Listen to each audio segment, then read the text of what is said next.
नमस्कार ज्ञानदीप चैनल उपर आपण मानक स्वागत। आजिर यह वीडियो रे आमे आलोचना करिबा आमर भल समय आसिला बोली आमे केमिति जानिबा। भल समय आसीबा आगरु आमको केउ सब संकेत मिले आमे आज एई विषय रे आलोचना करिबा।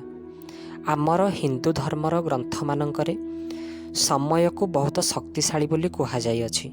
समय मनीष को सुख दुख लाभ हानि जीवन एवं मृत्यु सहित परिचित कराई थाए।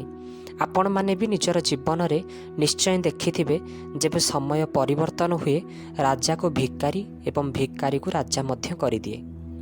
एबे आसंतो आमे जानिबा कि भल समय आसीबा आगरु आमको केउ सब संकेत मिली थाए। गोटे दिन द्वारका नगरी को देवर्षि नारद प्रभु कृष्ण को दर्शन करने उद्देश्य रे आसिले। प्रभु निजर प्रासाद रे विश्राम नेउथांती। सही समय रे देवर्षि आसी प्रभु को प्रणाम करिले एवं प्रभुंकर आगरे निजर जिज्ञासा प्रकट करिले। देवर्षि नारद प्रभु को पचारिले, हे मधुसूदन, मनीष जीवन अत्यंत कष्टदायक। जन्म ठारू आरंभ करी मृत्यु पर्यंत मनीष को अनेक कष्टर सामना करने को पड़ी थाए। प्रत्येक मनीष निजर कर्म कारणरू निजर जीवन काल मध्य अधिक मात्रा दुख किंबा अधिक मात्रा सुख भोग करती। तेबे प्रभु मनीष निजर जीवन रे सुखर दिन बा भल समय आसीबार पूर्व सूचना किपरि जानि परिबो। यह सुनी प्रभु वासुदेव कहिले, हे देवर्षि, मनीष जीवन रे सुखर समय आसीबार पूर्व संकेत पशु पक्षी छोट पिला साधु सन्त एवं भक्त मानकर माध्यम रे मिली थाए। शास्त्र एवं पुराण को अध्ययन करुथुबा ज्ञानी मनीष माने एहाकु सहजरे बुझी पारंती, किंतु अज्ञानी मनुष्यगण एही संकेत को देखिबा परे भी बुझी पारंती नाही। प्रथम संकेत हेउछि मनीषर निद्रा जदि ब्रह्म मुहूर्त रे आपे आपे भांगी जाए एवं मनरे भगवानंकर स्मरण हुए, ता सहित कष्टपूर्ण परिस्थिति रे जदि आपे आपे सही परिस्थिति रु बाहरिबार बाट देखा जाए, तेबे जानिबे भल समय आसीबाकु जाउछि।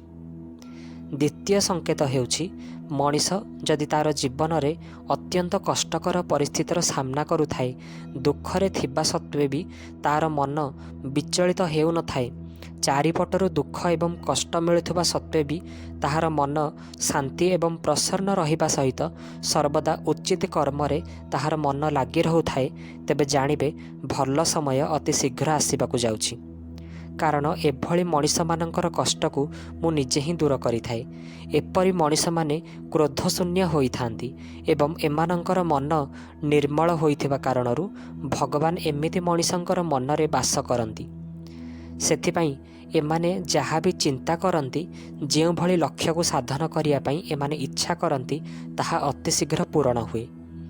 तृतीय संकेत रे भगवान कृष्ण कहती, जदि कौनसी गृहस्थ मनीषर द्वार को गोमाता बारंबार भोजन उद्देश्य रे आसंती एवं जदि कहार घर मध्य को केबे भी मर्कट प्रवेश करि जाए एवं तेबे जगणारे किंबा घर मध्य रे जदि बिलेई निजर छुआ को जन्म दिए, तेबे जानिबे सही मनीषर भल समय आसीबाकु जाउछि।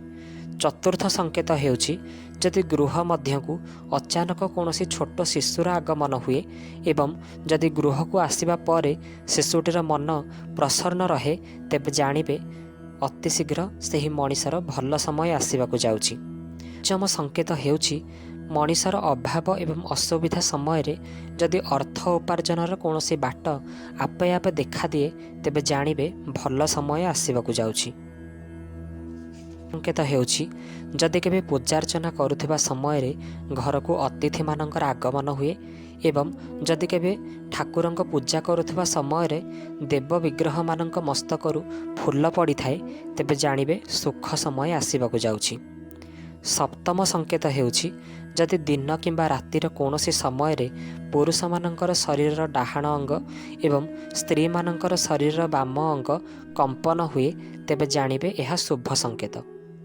अष्टम संकेत हेउछि जदि कौनसी काम रे घरु बाहरिबा समय रे जदि रास्ता रे गोमाता सधावा नारी साधु सन्तंकर दर्शन हुए, तेबे जानिबे भल समय आसीबाकु जाउछि एवं ता सहित समस्त कार्य रे मध्य सफलता मिलिबाकु जाउछि। मଣିषको निजर जीवन में जदि केबे भी यही 8टी संकेत मिली थाए तेबे भल समय आसला बोली बुझी नेबा उचित। भिडियोटी आपण मानकु केमिति लागिला कमेंट माध्यम रे निश्चय जणैबे। जदि आपण माने आम चैनल उपर नुआ तेबे आम चैनल को सब्सक्राइब निश्चय करिवे।